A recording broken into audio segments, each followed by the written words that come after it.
جی مشتاق صاحب. Mister chairman, میں یہ درخواست ہوگی کہ مجھے تھوڑا وقت سنا جائے اور میں جو تھوڑا وقت نہیں، جتنا جو جلدی کر سکیں کریں، کیونکہ سارے ممبر نہیں کہہ سکتے ہیں کہ مجھے وقت دوسروں سے زیادہ دیا جائے. میں نے یہ نہیں کہا سر، میں نے یہ کہا کہ مجھے سنا جائے. میں آپ کو سب سن رہے ہیں. شکریہ مسٹر چیئرمین. میں یہ عرض کر رہا تھا کہ اس وقت جو ایشو آیا ہے گیس کا، یہی ایشو، اسی طرح بجلی کا ایشو ہے، NFC کا ایشو ہے، فاٹا جو مرجر ہوئی ہے اس کے بعد جو ایشوز ہے وہ ایشوز ہیں، اور اس کے ساتھ ساتھ صوبہ خیبر پختونخوا کے جو نیٹ ہائیڈڈ پروفٹ کا ایشو ہے. میں سمجھتا ہوں اس کی وجہ سے صوبہ اس وقت عملاً پیرالائز ہے. مسٹر چیئرمین، اس وقت خیبر پختونخوا سب سے زیادہ بجلی پیدا کر رہا ہے اور سب سے سستی بجلی پیدا کر رہا ہے اور سب سے زیادہ انوائرمنٹ فرینڈلی بجلی پیدا کر رہا ہے. ہماری ٹوٹل جو بجلی کا کنزمپشن ہے کے پی کا وہ 2000 میگا واٹ سے کم ہے اور ہم اس وقت 5000 میگا واٹ سے زیادہ بجلی پیدا کر رہے ہیں. یہاں دستور کے آرٹیکلز کا حوالہ دیا گیا. دستور کے مطابق اس بجلی پر سب سے پہلا حق خیبر پختونخوا کا ہے، لیکن اپنے کوٹے کے مطابق خیبر پختونخوا کو بجلی بھی نہیں دی جا رہی، اور جو ہم سب سے سستی بجلی پیدا کر رہے ہیں تو ہمیں وہ بجلی مہنگی قیمت پر واپس لوٹائی جا رہی ہے، اور وہ بھی اس وقت لوڈ شیڈنگ ہے.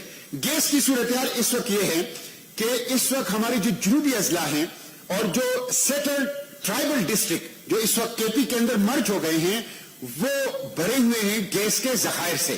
اور ابھی چند مہینے پہلے جو ذخیرہ دریافت ہوا ہے تل کے اندر، یعنی ڈسٹرکٹ ہنگو کے اندر، وہ دا سیکنڈ لارجسٹ آفٹر سوئی، وہ سوئی کے بعد سب سے بڑا ذخیرہ ہے. یہ جو سٹیٹمنٹ انہوں نے دی ہے کہ خیبر پختونخوا کی جو پروڈکشن ہے گیس کی وہ کم ہو گئی ہے، میں اس سے اتفاق نہیں کرتا. ہمیں ایک مکمل بریفنگ دینی چاہیے.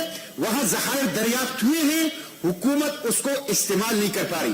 اس کے باوجود جو ہم اتنی بجلی پیدا کر رہے ہیں، مہنگی بجلی ہمیں مل رہی ہے، سستی پیدا کر رہے ہیں. اتنی زیادہ پیدا کر رہے ہیں، کم مل رہی ہے.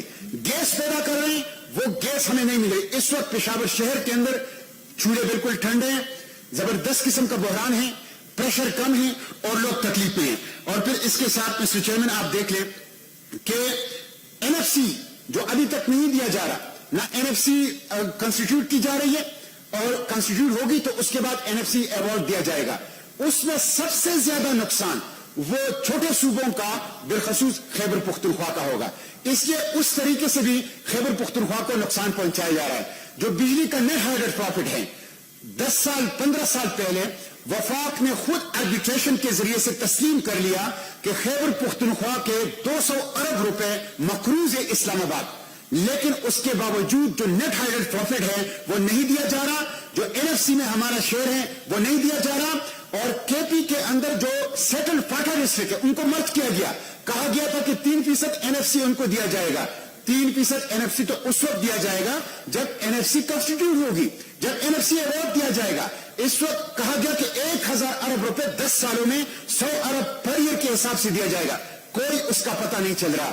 دہشت گردی کے خلاف جنگ لڑی گئی، خود حکومت نے اعتراف کیا ہے، پرائم منسٹر صاحب نے اعتراف کیا ہے. آپ کا پوائنٹ آف آرڈر کیا ہے؟ میں آ رہا ہوں جی، میں آ رہا ہوں. 75,000 لوگ اس میں شہید ہو گئے ہیں، 138 ارب ڈالر کا نقصان ہوا ہے. یہ دہشت گردی کے خلاف جنگ کے پی کے اندر اور جو سیٹل ڈسٹرکٹ فاٹے ہیں وہاں لڑا گیا ہے.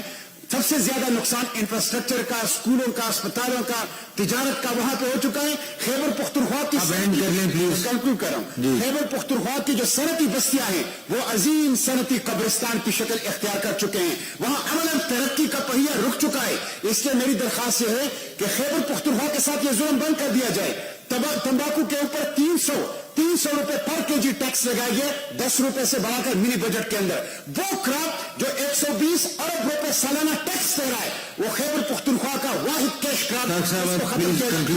کہتا ہوں نماز کا ٹائم ہو جائے گا، آپ سے کہیں گے بریک نہیں کی نماز کی. اور یہ جو ایشوز ہیں، خاور فاٹا مرجر کے بعد NFC کا ایشو ہے، بجلی کے نیٹ ہائیڈڈ پروفٹ کا ہے، بجلی لوڈ شیڈنگ کا ہے.